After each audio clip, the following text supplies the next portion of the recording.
ประเทศลาวเป็นประเทศที่สวยงาม พวกเราต้องพยายามรักษาความสวยงามทางธรรมชาติและมรดกวัฒนธรรมของลาวด้วยการส่งเสริมการท่องเที่ยวและการพัฒนาให้ยืนยงด้วยวิธีหนึ่งเพื่อบรรลุเป้าหมายนี้เป็นการสมัครใบยั่งยืนลาวยืนยาวถ้าทานอยู่ในแขนงการคมนาคมขนส่งอาหารเครื่องดื่มเครื่องหัตถกรรมหรือว่าจะเป็นของที่ระลึกและการท่องเที่ยวทางด้านวัฒนธรรมท่านสามารถสมัครได้เลย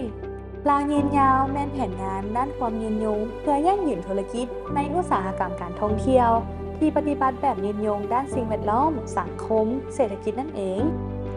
การยั่งยืนลาวยืนยาวสร้างขึ้นมาเพื่อเป็นการยั่งยืนธุรกิจที่มีความยืนยงซึ่งถึงพัฒนาขึ้นโดยโครงการสัสทั่วลาวและการคุ้มครองโดยสภาการค้าและอุตสาหกรรมแห่งชาติลาวหรือ LNCCI ธุรกิจได้รับการยั่งยืนลาวยืนยาวแม่นกระบวนการที่ง่ายดายและกงไปกงมาก่อนอื่นท่านสามารถสมัครออนไลน์หรือขอใบสมัครจากห้องการสภาการค้าและอุตสาหกรรมประจำแขวงของท่าน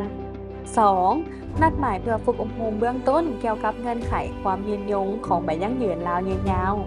3. ท่านสามารถห้องขอการชี้นำจากครูฝึกที่ถูกมอบหมายให้ช่วยเหลือในทุกๆขั้นตอนของการยั่งยืน 4. สำเร็จกระบวนการรายงานภายในองค์กรและการเขียนเอกสารสนับสนุนที่เกี่ยวข้องเพื่อแสดงให้เห็นการปฏิบัติตามมาตรฐานความยืนยง 5. เมื่อธุรกิจของท่านพร้อมแล้วให้ยื่นคำห้องขอให้มีการประเมินที่ดำเนินโดยผู้ประเมินที่ได้รับการฝึกอบรมจากสภาการค้าและอุตสาหกรรมแห่งชาติลาวผู้ที่จะดำเนินการประเมินอยู่ในสถานที่โดยสนับสนุนจากโครงการซัสทั่ว และสุดท้ายนี้หลังจากที่ธุรกิจของท่านสามารถแสดงให้เห็นถึงการปฏิบัติเงื่อนไขความยืนยงในภาคบังคับได้100%แล้วธุรกิจของท่านจะได้รับการยั่งยืนลาวยืนยาวถ้ายังบ่สำเร็จท่านจะได้รับเวลาเพิ่มเติมเพื่อปรับปรุงให้สอดคล้องกับเงื่อนไขโดยจะได้รับการช่วยเหลืออย่างต่อเนื่องจากโครงการซัสทั่วและสภาการค้าและอุตสาหกรรมแห่งชาติลาว เงื่อนไขที่ท่านต้องได้ผ่านเพื่อได้ทำใบยั่งยืนลาวยืนยาวมีคือ 1. วางนโยบายสิทธิมนุษย์ภายในองค์กร 2. การลดพรสิ่งเศษเหลือ 3. การอนุรักษ์พลังงาน 4. การส่งเสริมการท่องเที่ยวที่มีความรับผิดชอบ และ 5. มีส่วนร่วมกับชุมชนในท้องถิ่น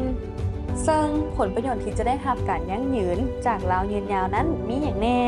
ผลประโยชน์ก็คือธุรกิจจะได้ทำการยั่งยืนที่จะได้เผยแพร่ในสังคมออนไลน์และได้เรียนรู้การปฏิบัติแบบยืนยงร่วมกับกลุ่มบรรดาธุรกิจที่มีเป้าหมายเดียวกันพร้อมนั้นยังสร้างทางแห่งกับธุรกิจและโอกาสในการสร้างรายได้เพิ่มขึ้นอีกด้วย